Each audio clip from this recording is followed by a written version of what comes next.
Hello students, this is Neeraj Gupta. Henry Fayol ने जो 14 principles दिए थे, अब हम स्टार्ट कर रहे हैं वन बाय वन उनको पढ़ना। सबसे पहली बात उन्होंने दी डिवीजन ऑफ वर्क। ऑब्वियसली ये पॉसिबल नहीं है किसी छोटी ऑर्गेनाइजेशन में जहां सिर्फ एक दो लोग काम करते हों, बट ये बहुत ही सक्सेसफुल रह सकता है किसी भी ऐसी ऑर्गेनाइजेशन में जहां ज्यादा लोग काम करते हैं। उन्होंने कहा कि जो बंदा जिस काम का एक्सपर्ट है उसको वो काम दो ताकि वो उसको एफिशिएंटली कर सके। और वैसे भी एक ही काम को बार बार करने से स्पेशलाइजेशन आती है, एफिशिएंसी बढ़ती है, यानी कि वेस्टेज रिड्यूस होती है, क्वालिटी इंप्रूव होती है। नेचुरली कोई भी आदमी अगर एक ही काम रोज करेगा तो वो परफेक्ट हो ही जाएगा। मोटे तौर पर यही बात बस डिवीजन ऑफ वर्क में है ना। मैं इसको घसीट नहीं रहा, फास्ट चलेंगे क्योंकि बहुत ईजी है, तो चीज़ों को फटाफट भी खत्म करना है हमें। सो हम बात कर रहे हैं डिवीजन ऑफ वर्क की, dividing the work into compact jobs and allocating jobs to different individual. उसने कहा it should be divided and allocated as per, इसको एलोकेट या डिवीजन कैसे करना है, as per competence, qualification and experience, है ना। अब किसी को अगर मार्केटिंग का एक्सपीरियंस है तो उसको मार्केटिंग का काम दे दो, अगर उसकी क्वालिफिकेशन फाइनेंस की है तो उसको फाइनेंस का काम दे दो। उसके कहना था कि इससे क्या होगा, produce more and better work, ठीक है ना। इसने कहा division makes each task simpler and repetitive performance helps in gaining speed, accuracy and specialisation. अब देख रहे हैं तीन चीजों को उन्होंने नाम दिया कि अगर आप डिवाइड करके काम करवाएंगे तो इससे आपकी स्पीड बढ़ेगी, एक्यूरेसी बढ़ेगी और स्पेशलाइजेशन आएगा। बात बिल्कुल ठीक है। नेचुरली जब हम एक ही काम बार बार करते हैं तो स्पीड तो बढ़ेगी और एक्यूरेसी भी बढ़ेगी, बिल्कुल ठीक है, और स्पेशलाइज भी आप हो जाएंगे। एक ही चीज को करते करते आपके अंदर स्पेशलाइजेशन आएगी, बिल्कुल। ये managerial as well as technical दोनों पर उसने कहा एप्लीकेबल है, ठीक है। मैं इसको नेक्स्ट पेज पे ले रहा हूं। This principle applies to both managerial as well as technical. अब इसीलिए उसने क्या किया, अलग अलग डिपार्टमेंट बनाए, finance, marketing, production, human resource. These are the you can say major departments, finance, marketing, production and HR. HR समझते हैं ना, स्टाफिंग डिवीजन।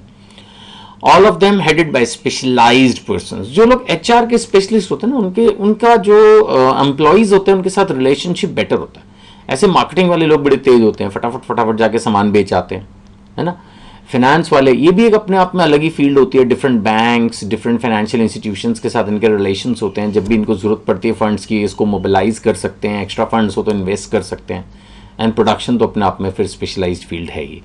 तो कहने का मतलब है उन्होंने सेपरेट डिवीजन्स क्रिएट किए और उसके रिस्पेक्टिव स्पेसिफिक हेड्स उन्होंने अपॉइंट किए।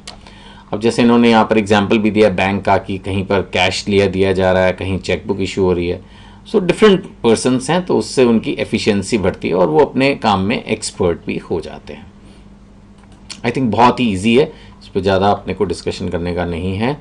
एडवांटेजेस क्या हैं इसके, पॉजिटिव इफेक्ट्स, स्पेशलाइजेशन, है ना, क्योंकि काम जब परफेक्टली किया जाएगा, और सिंप्लीफाइज द वर्क, और इंक्रीजेज द एफिशिएंसी। एफिशिएंसी बढ़ने का समझते हो ना, मतलब कि मिनिमम, जैसे एफिशिएंसी हमने जो शुरू में मैनेजमेंट पढ़ी थी उस वक्त ये बात हुई थी, एफिशिएंसी का मतलब मिनिमम कॉस्ट। अब यहाँ पर किस सेंस में ये यूज हो रहा है, यहाँ पर उस सेंस में यूज हो रहा है कि मिनिमाइजेशन ऑफ वेस्टेज। जब एक आदमी परफेक्टली काम को करेगा रोज ही तो उससे वेस्टेज कम होगी, मिनिमम कॉस्ट, मिनिमम टाइम लगेगा। That's why it will lead to increase in efficiency.